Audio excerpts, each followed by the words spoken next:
Major Hartley, Arizona Territory, February 28th, 1860.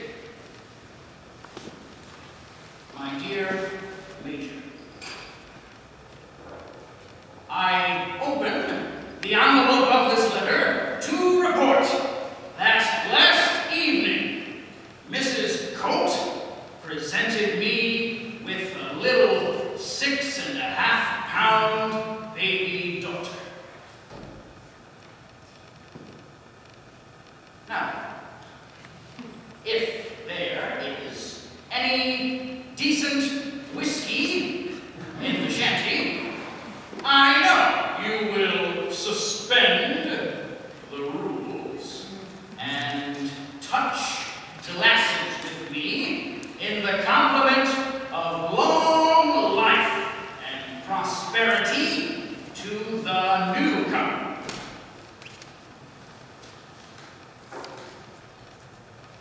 Mrs. C is getting along quite nicely, and my household, one and all, are filled with joy at this happy event.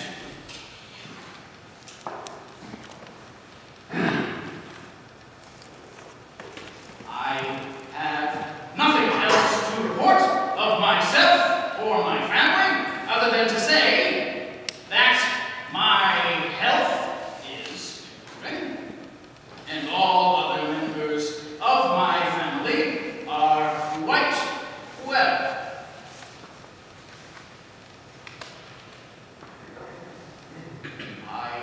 My health is improving so fast that I rarely use my crutches now.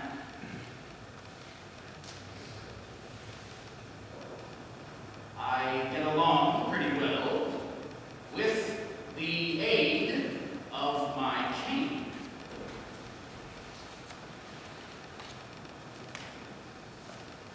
Yours ever, respectfully,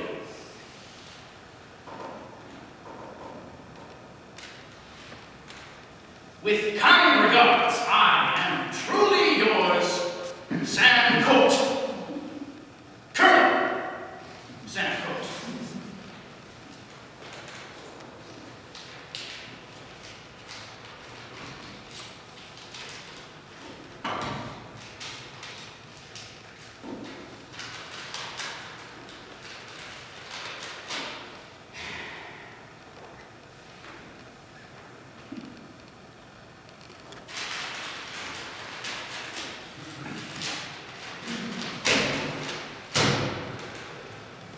Confidential.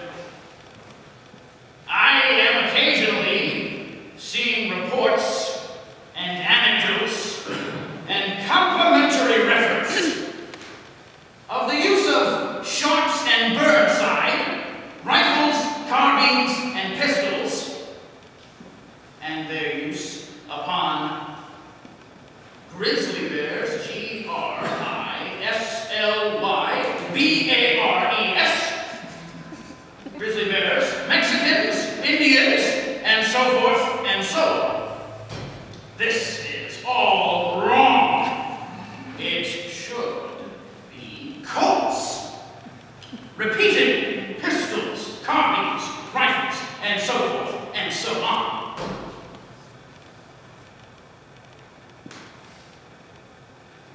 When there is, or can be made, a good story of the use of a Colt revolving firearm for publication in Arizona, the opportunity should not be lost. When said story appears in the press, you must always send me 100 copies and give the editor some compliments of Colonel Colt. You know how to do this, and you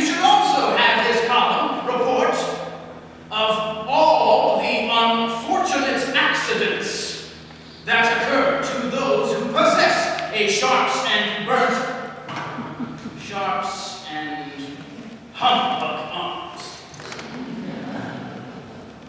I hope to see evidence of your usefulness in this line of business.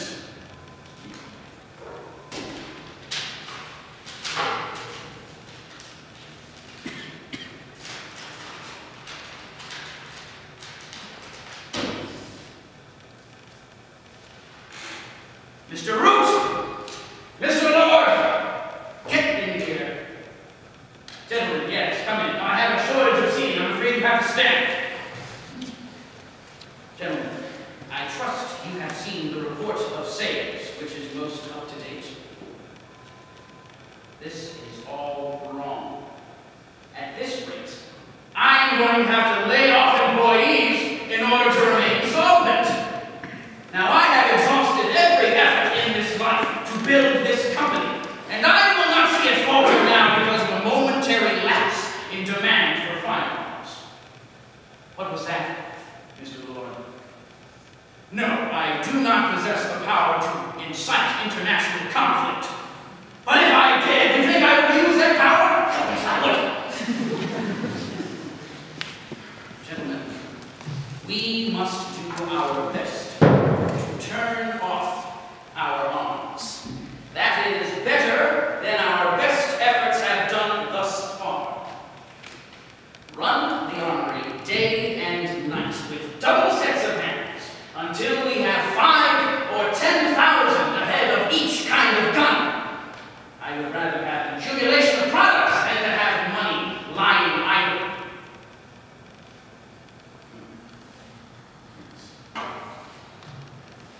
And I fear that we cannot have too many as per the exigencies of this time.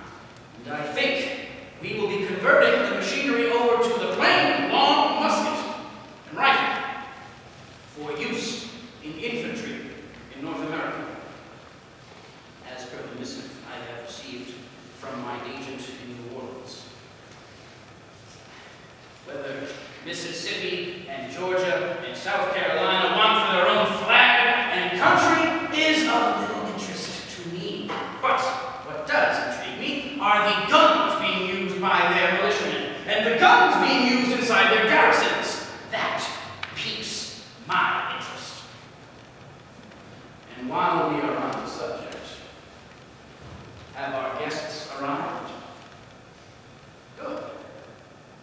Don't just stare at me. Where in hell are they? Good. Have we struck up a Colt Armory band? Good. We should have them play something sympathetic to our friends. Yes! Dixie! That shall be it, Mr. Roosevelt. And follow that by yanking too. I do want our friends to feel at home and comfortable, but I do not want them to forget where they are. I don't want the good colored people of Hartford to fear for their lives should these gentlemen be found running rampant, trying to restore their property. I never thought it would come to this. Humbling myself before those slap-jawed lords of the lash. Yes.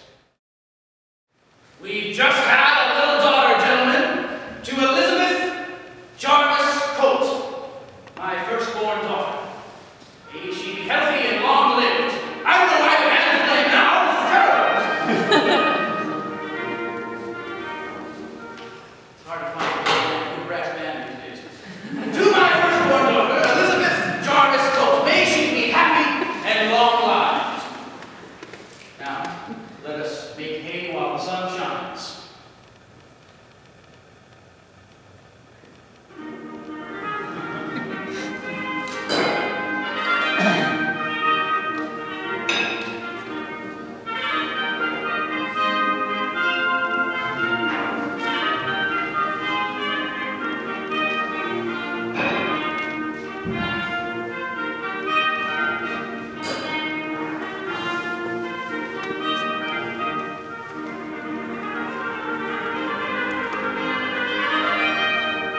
Ladies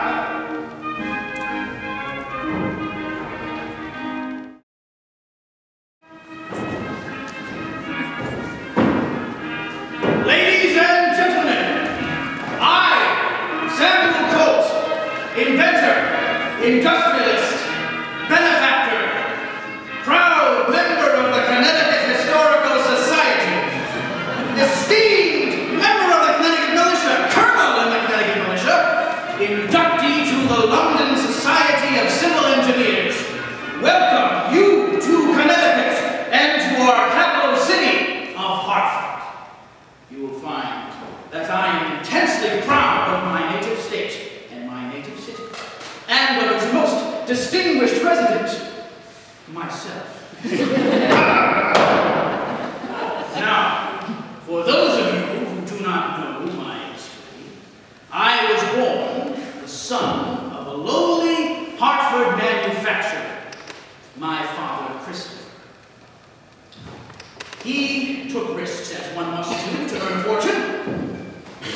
He was a failure, but he instilled in me an unwavering determination and an inability to accept defeat. As a boy, my mind was seized with the mechanism of fireworks and explosives and firearms. And I was so interested in things that exploded that I was removed from school after an overzealous fireworks display of my own design. I have been called many things in my time and charged with many crimes. If I am guilty of one thing, it is having a heart that swells too big for this union, for this mighty republic. Incensed and unsure of what would become of his tearaway son, my father gave me the greatest of gifts, a commission on the commercial schooner, the Caldwell, on a year-long journey that would remove me from all that was comfortable and reveal to me my destiny. I remember as though no time has passed since the day when I was standing on the ship's deck, looking up to the helmsman, who was astride the mighty wheel of our ship. Now, of course, I was intrigued by the exotic words of call and by the exotic women.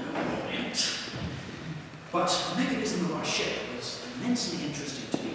I watched as the man would turn the mighty ship's wheel and lock it into place, securing our line of course.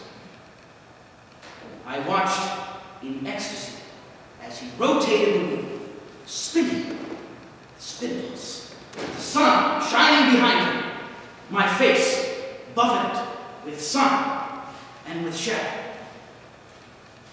I was then and there compelled by some unseen force, and I grabbed a block of wood and a blade, and I then and there began to whittle. At this time, we were living in an age, in a country of immense frontier, still inhabited by hordes of aborigines. And knowing the isolated position of the American pioneer, isolated on the frontier, desirous to protect his family and himself, and how he often relied on himself alone to defend his family, and how he often mediated upon the ordinary double-barreled shotgun and pistol, which both involved a critical loss in time in reloading, which far too often proved to be fatal in the peculiar character of Indian border warfare. Now, it was deemed by the United States government an object of great importance to obtain an effective repeating fire, as were the peculiar character of the mounted attack of the Indians, which was to swarm down upon smaller bodies of soldiers after having drawn their fire, and then to dispatch of them, removing them if they needed to reload their firearms. Barely a lad of 15, I held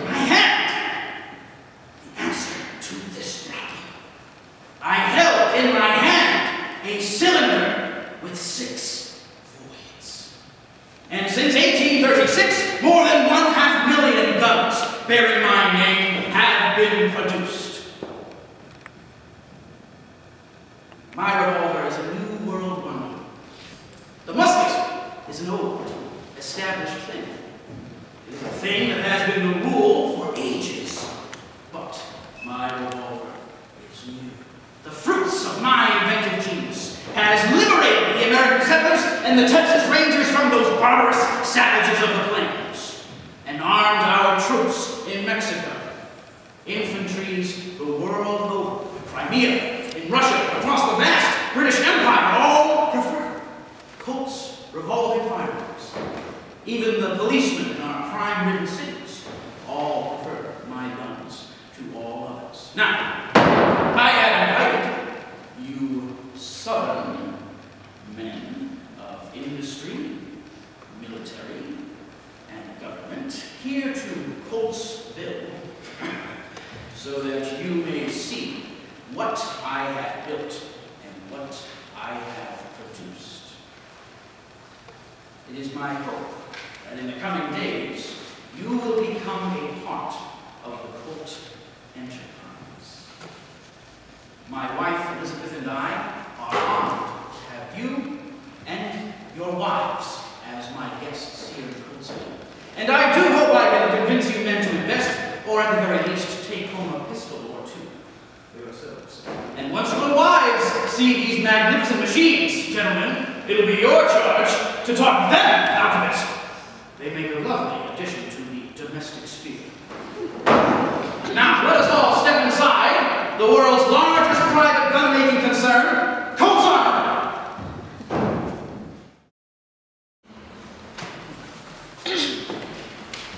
Here, under the blue onion dome, symbol of my cosmopolitan company and one of my greatest clients, Mother Russia, 1,000 men toil every day for 10 hours, assembling scores of shotguns, pistols, carbines, and revolvers.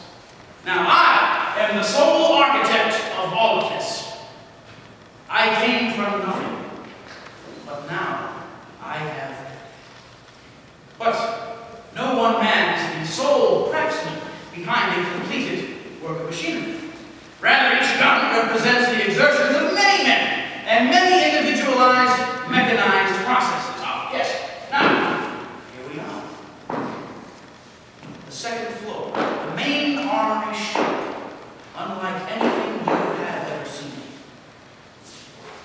500 feet long, 40 feet wide, and 16 feet from floor to ceiling.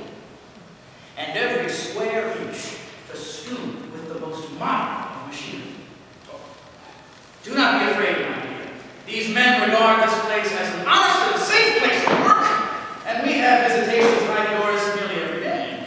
I do not anticipate there being an accident. You'll see slotting machines for cutting individual pieces of metal, little holes within that cannot be made by human hands. You will see a machine such as this, a drilling machine for making barrels for long-range firearms. Whereas in antiquity, decades ago, the solitary gunsmith relied on his own talents and exertions to make just one barrel at a time. Whereas now, here in Colt's Armory, one man oversees 2 of these machines, each drilling 5 barrels at once. 5 barrels an hour.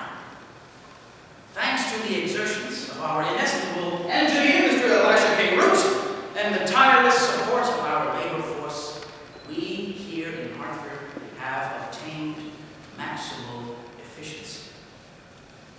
You will see amidst us these large drive shafts, iron drive shafts, 60 of them throughout this room, connected to a subterranean steam engine.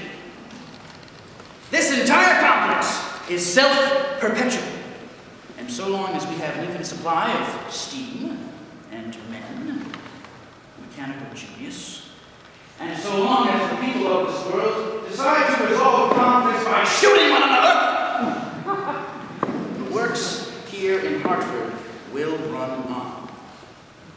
Now you know, I dream that the American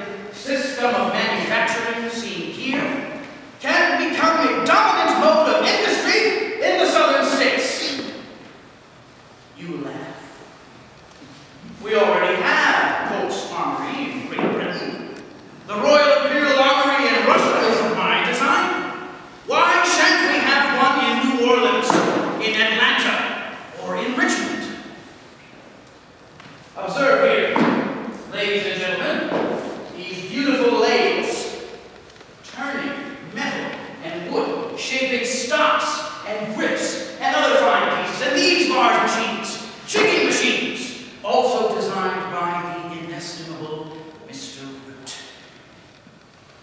Now, I have, for the first time, brought together Hungarians, Canadians, Irish, German, Catholics, and Congregationalists, all together in my armory, united by a common industrial principle, a pride in their work. Do be careful there, my dear. The floors are soaked with grease. They want to lift their dress slightly. You see, this is a necessity. These machines must be kept well lubricated. As for my men, they are completely dry. I have a strict sobriety policy, but I am no tyrant. I have even installed a beer garden for the satisfaction of my Germanic employees. You will find that a happy worker is a more productive worker, and this reduces unnecessary cost on the side of management. Now, you may have heard of those dark, satanic mills of we Yankees, but I have taken every consideration to make this a safe place of work. I have installed large windows for ventilation, allowing sunlight, and I have, of course, installed gas lights for evening work. Now, though I do not, I must tell you that my little industrial colony bears a strong resemblance to your cotton plantation. Though I do not own my workers, they live in housing which I provide. I rent it to them. And when they are under my roof for those 10 hours, it is true, they have no rents. They own my property at that point. When the steam gong rings, they can go home. They are with their families together, and they are happy. I have not chained them here. Rather, I have made life so desirable that the idea of leaving my employ, leaving Coltsville, would seem irresponsible to their well-being. I install all sorts of amenities which elevate and edify their lives, and they wish to stay. But should a man be found drunk, or listless, or is late to work, he is simply asked to leave. I do not waste my resources on unnecessary punishments, and I do not waste opportunities upon those who are unwilling to advance themselves. And behind the disgruntled employee, the disgraced worker, is a score of other candidates with capable hands, willing to earn an honest day's dollar, who can do the work better than he ever could. Every day we have reached efficiency here that is so great it increases every year, every month, and every day, reducing cost, increasing profit. I have taken every consideration to make Colt's Armory a place of safe work. And I have even installed night watchmen to guard against sabotage and accidents in the night. And I am so confident in their abilities that I have yet to take out an insurance policy on my armory. Yes, here in the land of steady habits and insurance captains, I have decided to strike out on my own and to take a risk. And I have decided not to fill the pockets of those hucksters, those capitalists. But this is not a requirement for the Atlanta Armory or the Richmond Armory. You may enjoy yourselves should you feel the need. But I must tell you that my little colony here can dovetail with the spheres you people enjoy in the South, while appeasing those firebrands and abolitionists.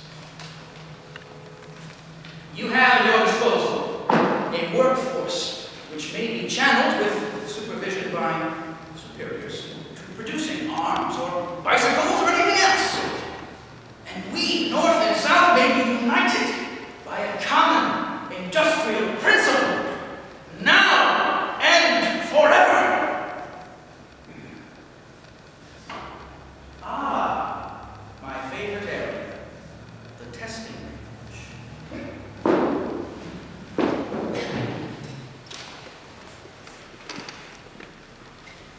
Observe.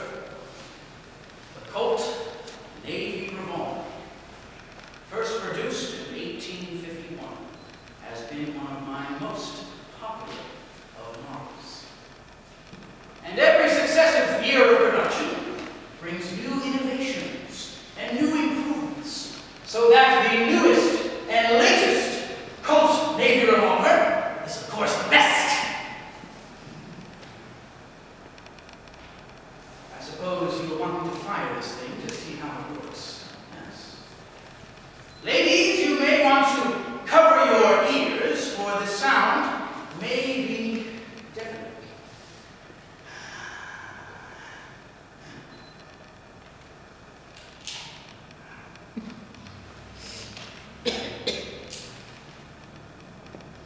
There is agreement among historians who believe, as I do, that as the technology of weaponry progresses, there is a corresponding regression in the amount of lives lost in war. The perfection to which arms have attained in recent years make the overthrow of the side with the inferior weaponry a certainty. There is an Italian proverb which is befitting, that one sword keeps another in its scabbard, to which I would amend. One Colt keeps another in its belt. The people of this world are far from being completely satisfied with one another, and my arms are the best peacemakers. Arms, of course. Ladies, you may want to cover your ears.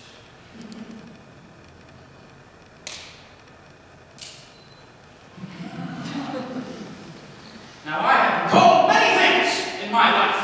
A traitor, a tyrant, a profiteer, a Yankee, and by some of us in this very room.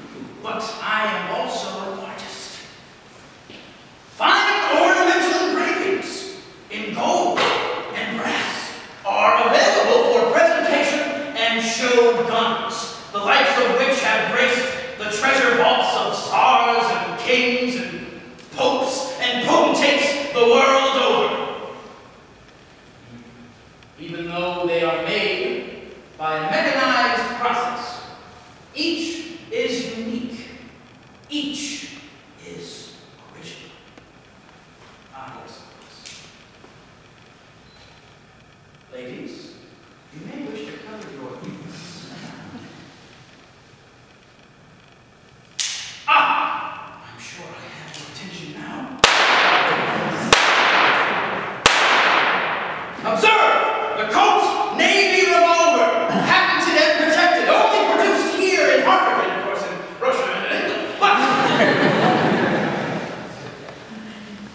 with this patent, with this design, you can be sure that this can kill a buffalo or a burglar, or even the errant slave, with better productivity than all others.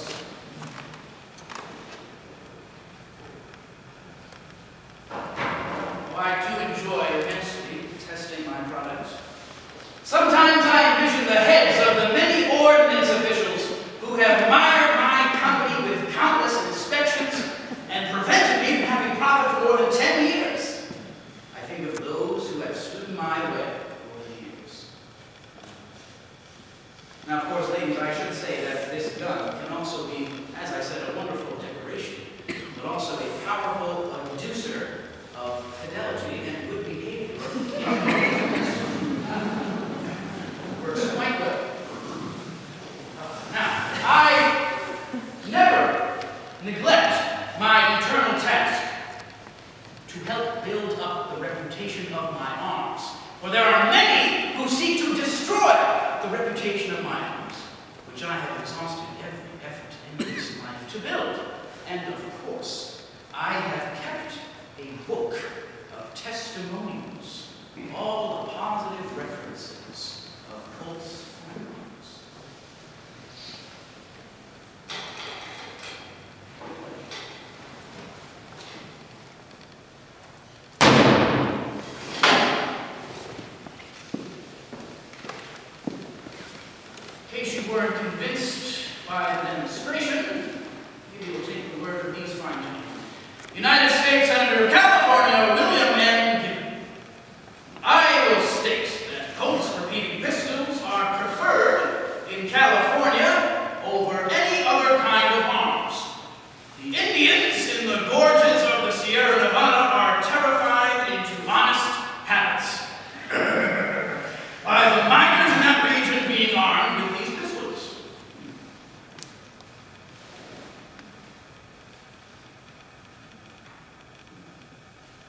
Lieutenant W. May, U.S. Navy. During my residence in California, from April to November 1849, Colt's repeating pistol was in great demand and considered infinitely superior to any other kind of pistol.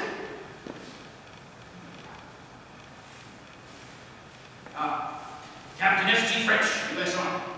Express riders that carry the mails through the Indian country always make it a condition that they should be furnished with Colt's revolvers. Otherwise, they could not risk their lives in such service. Colonel L. Price. A company of Texas Rangers and some Louisiana volunteers, all armed with Colt revolvers, walked into a Mexican town and drove the entire population out, among them being 500 Mexican soldiers, 80 Texas Rangers, and 26 Louisiana volunteers killed over 250 Mexican soldiers. Superior firepower, superior weaponry, proving superiority of our civilization. Frederick Law Olmsted, 1857. Of the Colts, we cannot speak in too high terms. Before taking them from home, we gave them a trial alongside every rival we could hero. I like the scientific approach of that. And we had with us an unpatented imitation. But for practical purposes, one Colt is worth a dozen of all others. Such was the testimony of every old hunter and ranger that we met.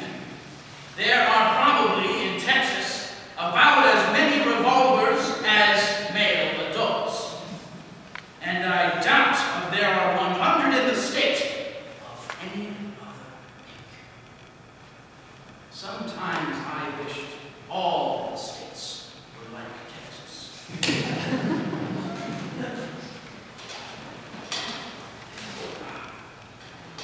Now, I do not wish for this country to fall apart. I do not wish for this experiment to fail. I do not wish for us to be cast into war. Although if you were to assume that the prospect of every man from Virginia to Texas being graced with my revolvers, every militiaman, to be a tantalizing prospect, yes, you would be correct. But I am for peace, at least between our own states.